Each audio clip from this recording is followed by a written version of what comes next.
ba Jaël Show, ba Filora, ba nani wana mususu wana tout ça na ba lekechu. Pour Karine aza de grand cœur. Ma période où Karine Maza na kati Kinshasa awa. Karine elle a été déçue déjà une fois. Mais à pardonner ki bango ko ndeka balobaka na vie muto a changé. Ifetio no Karine Mokonzi gangele lote na ndaku naye.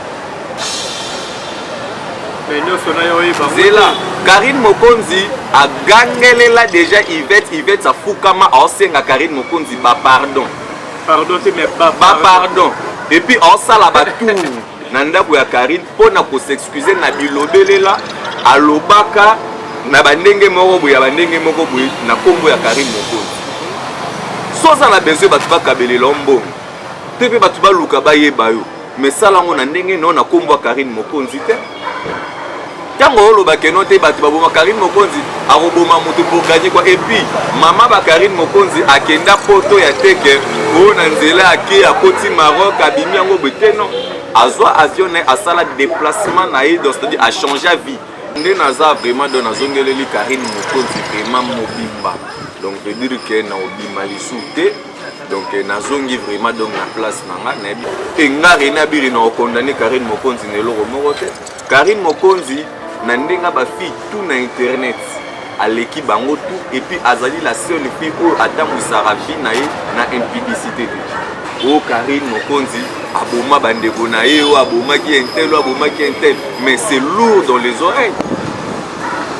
Kokoma o tali mort d'homme basala nango ba avancer. De quel intérêt Karine Mokonzi peut se permettre ya koboma ba frère na ye to pe bandeko na ye?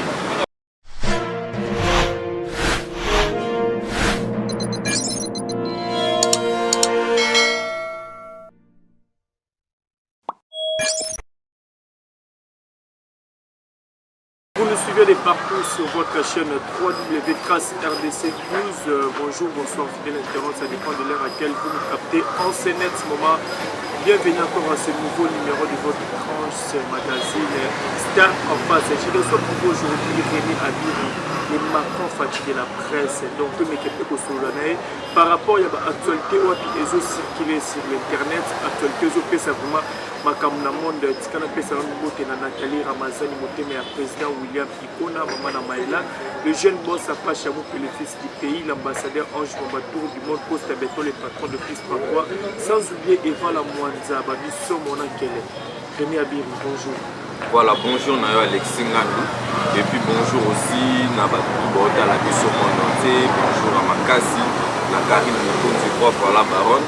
Donc Maman YouTube et puis sans oublier Royal Kinale les moisi à Mbo Ebele Maman Nanga Marilyn Lassage qui nous suit depuis quelque part et puis sans oublier Grâce Lumingu donc Balobi Grâce Beauté Service au niveau États-Unis veut dire que Bolia Rabilo retourne ça la Kitoro Makasi et puis merci à trop na Paola Schengen qui lui est Londres moi son zamba 8 ans et qu'il a pendant une année.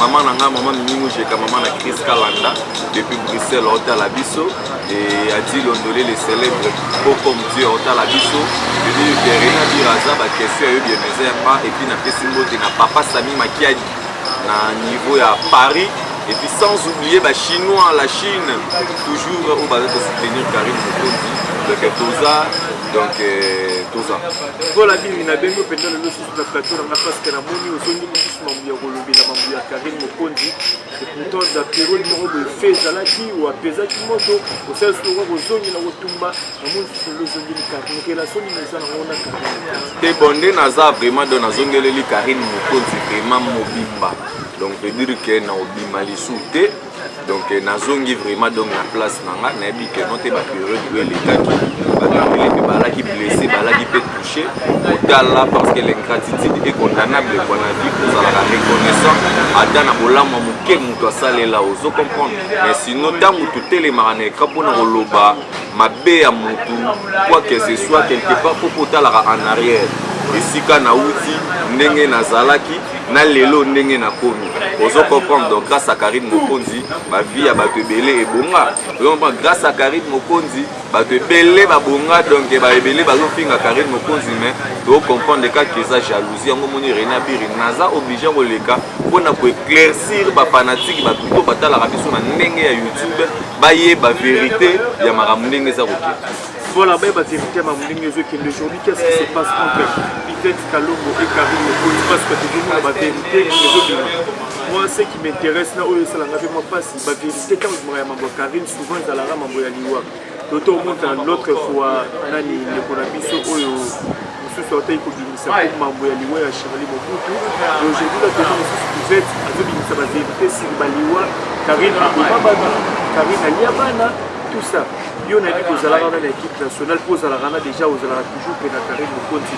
On peut éclaircir dans l'internet tout au à propos de langage tenu au Yvette Kalongo pour Karine Mokonzi. Bon, au moni, premièrement d'abord pour tout Messano Nzambe, au moni babambaka libanga na manga oze côté. Vous reprendre. Babumbisa peka moto aza na makambo moto aza na étoile déjà na ndenga ba internet de soki ba combattre ote seke oyebana te soki ba combattre ote ba finga ote seke oyebana te seke oza sans impact sans idéologie. Et alors si ba te pelé ba lukaka po ayebana il faut lukaka guerre na Karine voire même na ba musicien. Donc pour album na pour makambo ça la succès pour nini bo tout ça là il faut que lukaka problème na Karine Mokonzi. Et alors bako luka pour incriminer Karine Mokonzi na ba problème mais ce peut te total la bien. Karine Mokonzi ngo asala binoni. Karine Mokonzi ayamba bido c'est-à-dire biso tout na kati ya palais na ye. Kala wana bolobaka mabe ya Karine Mokonzi te lelonde Yvette ou se présenter na écran pour koloba mamba Karine Mokonzi. Oza na race ba hypocrite. Oyozo loba kenote Karine Mokonzi akendaki ndako banganga Karine Mokonzi asalaki boy Karine Mokonzi asalaki bazongisaki basalaki bazongisaki kala wana olobaka yango te pourquoi enga Rena Biri na condamné Karine Mokonzi neloko moko te Karine Mokonzi na ndenga ba fille tout na internet aleki bango tout et puis azali la seule fille où atambusaka vie na ye na impudicité donc c'est-à-dire que Karine Mokonzi n'a pas de problème. Karine Mokonzi a boma mutute, Karine Mokonzi a kotanda kwanganga te pour Karine Mokonzi a kotanda kwanganga mais ba biso ndet Rena Biri donc peut gozape le roi autosalité Karine Mokonzi a vivra na espoir ya Nzambe abotami na famille moko chrétienne ou ba bangara liloba ya Nzambe ozo comprendre sinon Yvette elle se prend pour qui d'abord pour na koya koloba ba n'importe quoi na internet. Oh Karine Mokonzi aboma bandeko na ye o aboma ki intel mais c'est lourd dans les oreilles. Kokoma o tali mort d'homme basala nango ba mentir. De quel intérêt Karine Mokonzi peut se permettre ya koboma ba frère na ye to pe bandeko na ye. Karine nango bolobaka atonga na bino nde ba bobosani ke bino nde botonga Karine. Yvette, au bossa na robando rappelé ba kusiko marambu moko sima mususu. Il y a eu un flow et les cas ba série mon biaka. Ba Jaël Licho, ba Filora, ba nani wana mususu wana tout ça peut na ba lekechu. Pour Karine aza de grand cœur. Ba période Karine maza na kata Kinshasa awa. Karine elle a été déçue déjà une fois. Mais a pardonné ki bango po ndeka balobaka na vie mutu a changé. Yvette yono Karine Mokonzi a gangele lote na ndaku na ye. C'est là Karine Mokonzi a gangele là déjà Yvette a fukama a osenga Karine Mokonzi ba pardon. Pardon te mais ba pardon. Et puis on sala ba tout na ndaku ya Karine pona ko s'excuser na bilobele là alobaka na bandenge moko boya bandenge moko boya na kombo ya Karine Mokonzi. Sans la besoin batu bakabele lombo tepe batu baluka bayeba yo mais sala ngo na ndenge non na kombo Karine Mokonzi te tango oloba keno te batu baboma Karine Mokonzi aroboma moto pour gagner quoi et puis maman ba Karine Mokonzi akenda poto ya teke o na nzela ake akoti Maroc abimi yango beteno azwa avion na asala déplacement na ye donc c'est-à-dire a changer vie donc alinga il juste pour vivre à Kinshasa a vu ba moyen na ye moi c'est général pour na voyager est-ce que vous avez problème pour na ye Moi, c'est général à Ozanga. 5 000 $, 10 000 $ pour faire son voyage. A changé, maman va Karim Mokonzi, a kenda poto te, kende batusu ba kenda poto ka ke koluka. A ke kwa sala misala, kota béchafaudage, atambola, toi ça la kindumba non. Maman va Karim Mokonzi a kenda poto ya keno a changé ville, a changé pays, a talo habité. Na Kinshasa na vivre na botami na koliwana na baleliwana. Qu'est-ce qu'il me faut faire? Na changer nanga na kende à ça la vie n'est côté mususu ailleurs. C'était ça maman Karine Mokonzi azawana et puis de deux azali pe maman pe ya miliete azali maman oyo ala mukara na tongo à église azongi atalinda kwa bengi bana na yeba état de santé na bango. Ye il fait ba contrôler aibi sous âge ba contrôler na vie. Vous comprenez? Donc sinon il faut d'abord na ba respect ya ba maman. Vous comprenez? Donc maman Bota Karine Mokonzi c'est vraiment une mère responsable pour balobara kenzoko alembara minu na été. Mais il fait sur le bagage Karine ou akanga balokola banani ou sala bani tout ça là. Mais so Karine a sala ngo. Mais yo pe sala kasi. C'est répète que on pas ça na di nombre ya bato Karine akanga. C'est donc c'est-à-dire que Azali na kata di nombre pour Karine Mokonzi okanga pas qui na yo. Voilà moi ça t'aime. Moi ça peut me rose na ba forme ya la na moi forme ba dinosaure de quoi ba ectovore. Na biso mais vrai chéri à tout la rater. Vrai chéri il faut ça na ba. Mais pour préserver chercher les caractères. Bien vrai chéri à garder à silence. Vrai chéri à fandaka. Vrai chéri ba lukakae. Vrai chéri donc ça dit que agenda ko luka mibali te. Vrai chéri ya ga meti. A forme à Coca-Cola. Atombola kaka bilamba na ema alongola vraiment bien batala na nzoto na emona no bien. Karine Mokonzi n'est pas de ton niveau. Yvette Kalombo tika kombo ya Karine Mokonzi na munoko na yo. Parce que on bénéficier na yango eloko moko te. Batu ba ya na ba guerre oh Karine Mokonzi soki pe alobelela Duki d'abord anon nani non pour Karine ki ko banga non Duki anon nani. To respectera Duki pour Azali Mobali yandeko na biso a filora. Karine Mokonzi de quel intérêt Karine Mokonzi a kotonga filora? Parce que biso toute une équipe nationale na ba Jelisho na ba Leketu na ba nani na ye moko Yvette na ba Nenea na ba Angelica Madeleine na ba nani bango tout biso tout to dépendre na poche ya Karine Mokonzi.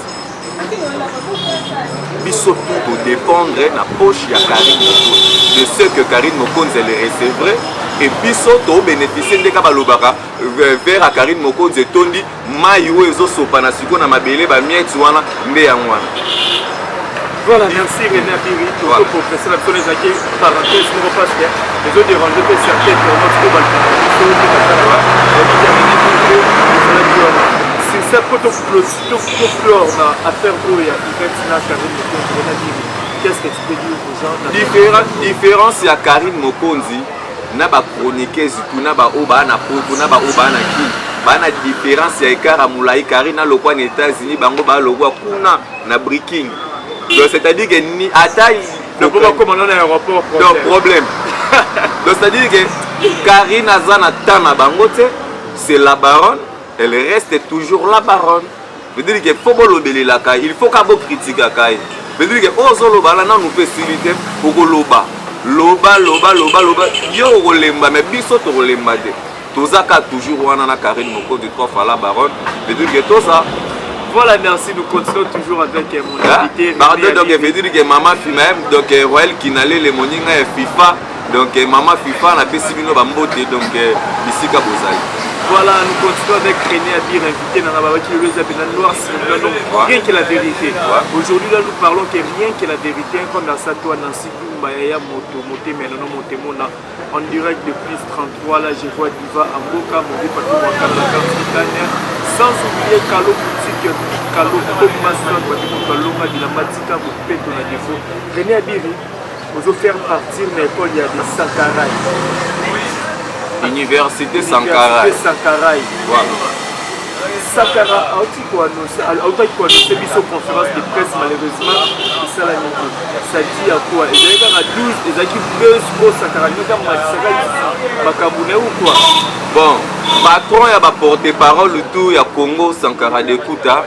aza na temps abésité ape na temps polémique et puis na ndenge ya Congo mobimba na ndenge ba porte-parole riche lokola ya azali te et puis talara ke note Sankara Dekuta azali camarade ya millionnaire donc c'est-à-dire que batebele baza ba jaloux Sankara Dekuta alakaki biso ka kosala conférence de presse mais sinon il fallait qu'il vraiment bien traiter avec les conseillers pour René Biri.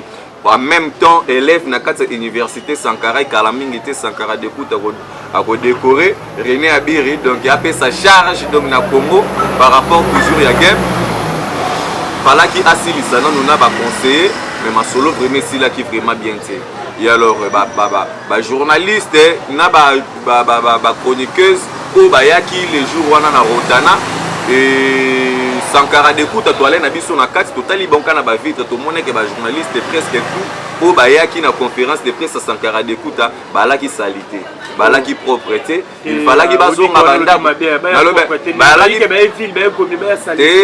bazalaki propreté balati ba maillot de bain balaki propreté yango na Sankara Dekuta a reporté conférence de presse pour une date ultérieurement donc c'est-à-dire que président Sankara Dekuta donc aouti d'abord kosomba parcelle donc oyo papi les presse na pi Roger donc na vie na bango ezana le roi bandoto o donc ezana nous rêve et puis parcelle Sankara Dekuta sombi na bandal de air oyo 2021 air à crise mais Sankara Dekuta est patron ya ba porte-parole au ya Congo mobimba azo vivre azo fonctionner.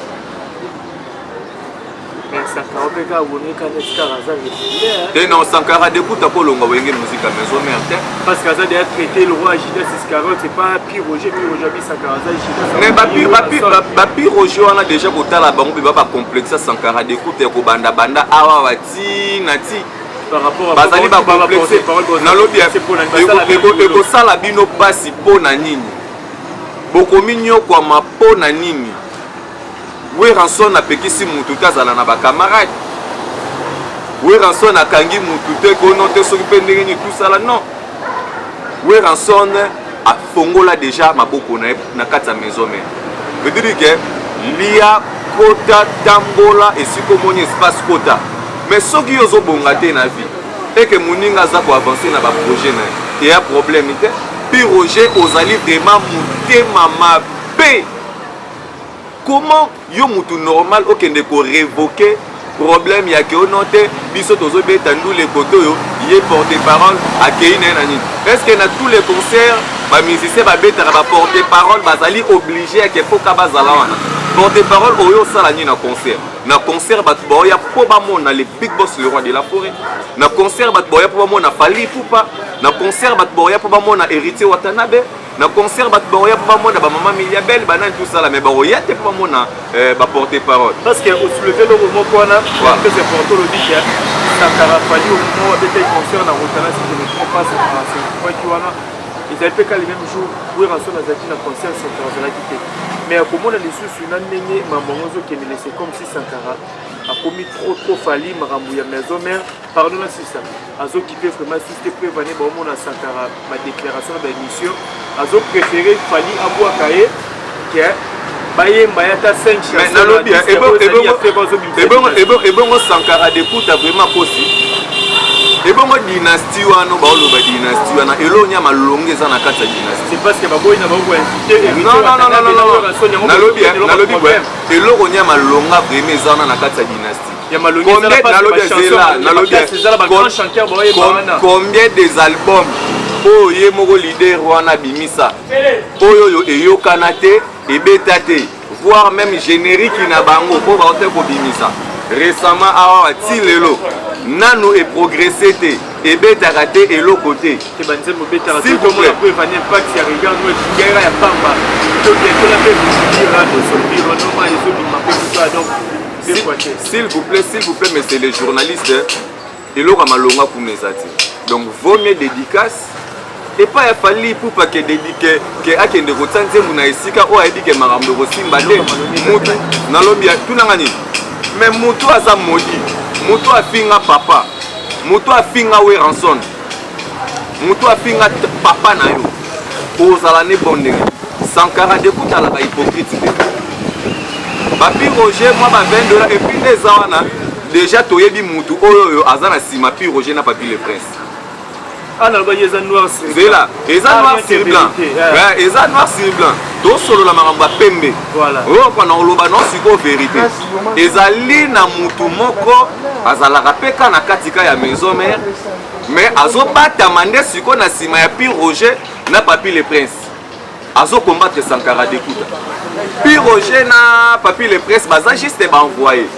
Bazo ko saba on a moi $50, la moi $20 pour ba na difficulté na. Mutu azana sima na parce que soko moni mwana soso azo sala c'est que maman na e ana si. Dezali na ezana mutu moko kaka na kati ya wenge musique à maison mais azali caché. Alinga Sankara d'écoute te. Ala kisa Sankara d'écoute ki mutema mabe. Aza hypocrite. Asolisa ape Sankara ngo ermo pe babenga na pe na Sankara mais nzoka ndazo beta Sankara d'écoute c'est 12 cc. Déjà toyebiye to ko reverser pe bakala mingi. Voilà. Voilà, René Bir, nous chutons vers la fin, aussi ça peut monter parce que l'actualité a mené aux à la paix. Ah, il y a héritier Watanabe, il y a dit qu'on fait partir de mon côté, il y a des fans, il y a des combattants, il y a héritier Watanabe, donc profiter de la paix, c'est parce qu'il y a tout le monde qui passe, il y a comme la rap, il y a trop vraiment. Héritier Watanabe, il y a un concert, il y a un village chez Temba, où il y a profité sur ce que c'était toujours, ma journée d'anniversaire, il y a héritier Watanabe. Comment il est actif parce que depuis moi, des autres acteurs, nous avons dit à Capé de la qui, dans ce concert en Roncata. Voilà donc sinon la cause annonce dans la poule Gamoto na tembelom de mi-ange mi-démon héritier Watanabe a bêta qui me bangé na concert c'est 29 na niveau ya village chez Temba population ezala qui au rendez-vous l'artiste héritier Watanabe a sepela mingi pour fêter ensemble na public na o balinga ka mingi donc o balinga la bonne musique bazala qui on a vraiment au rendez-vous et les gars qui vraiment tellement kitoko na ba chanson kitoko ya mi-ange mi-démon ya héritier Watanabe. Alors après ça événement autozali causé là jusque là la minute les alliés Zénith de Paris Ranson le big boss le roi de la forêt Kobeta na invité na ba invité na il y a héritier Watanabe, il y a Fabricas Maestro, il y a maman Nabiso Miliabel et notre papa Nyoka Longo na pesi bambote bisika zali donc population bozala au rendez-vous. Bokechu wana muto kopangisa te na ndenga Paris wana. Wana kozala de finale Lexi akali finale. Na ebisa yo c'est-à-dire que Bokechu poto ezalaka ya yo te. Poto ezalaka ya yo te Bokechu. So wana besoin bosala vrai combat boya awa na Kinshasa. Très important. Donc c'est-à-dire que ba combat na bino ya ba hypocrisie wana bosalaka na poto pour gouvernement soit tibatu tala Bokechu borandaka institution monte ya mboka awa wa mal à l'aise na ba bilobela na bino na ba marche na bino biso toza na kati ya Congo eyinda ebeba tozaka awa c'est-à-dire que soza na eloko ko réclamer na ba d'ailleurs Bokechu tu as quel niveau d'abord na niveau des études pour bandano ko telemela ba mi continue biso na kati ya mboka ba artiste musicien que concert ebeta te na poto yo ba ko tso na poste ni na kati ya mboka o bibiselo ka malonga wana na poto sala no musala te tu ne sais pas écrire tu ne sais pas parler. C'est-à-dire que bah, la combat, ce sont des gens matures, bah, tu vas réfléchir et puis le combat pour le développement ya mboka bah ça lango libanda te. De haut toi yebi que notre sala ka combat na ndenga libanda ayuma à sans esprit. Donc musique et kobeta na poto. Voilà. Voilà René Bir, merci pour accepter l'invitation à Bissou de la plateau de Star en face. Je connais vraiment la souka bah tu retenir une passage na yo bah dédicace et puis numéro contact au Kabona. Voilà bah tu vas retenir que noter la cause à notre la poule Gamoto na tembe héritier Watanabe et mi-ange mi-démon ezali wana disponible pour na bino na ba plateforme et puis à téléchargement. C'est-à-dire que bo télécharger yango et ça là vraiment moi qui toko makasi pour retrouver yango na ba station totale tout. Il y a partout au Tambola et il y a bengi peu public. Il y a monde entier bazala wana au rendez-vous les 17.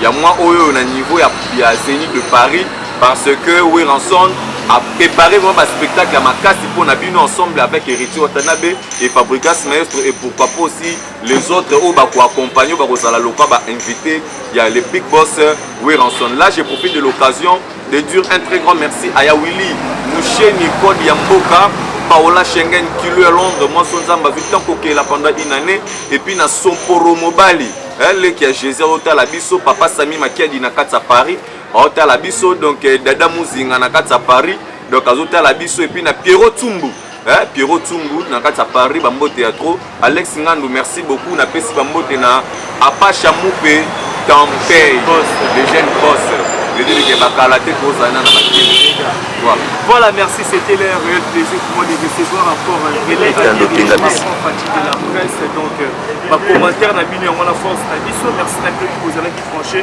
pour partager ma vidéo na biso pour force na biso en prenant ça toi maman Safi Ilonga ya papa Eric Kebele Eunice Isabella depuis Belgique sans oublier Micheline Ziti c'est la mère Kitoko la Jebol international Sylvain Katunda 4 millionnaires en kilote maître Akatiti ça la bosse noté maître Chikama depuis Bandal sans oublier Claudie Barka Tchèque la bosse noté vous êtes tellement nombreux mon général Amos Silo Beringa le mystère propre la bosse noté vous êtes tellement ébélé vous s'abonner vous partager ma vidéo na biso la bosse noté les bourgeois Serge Kala la millionnaire les patrons donc on se retrouve à la prochaine numéro bye.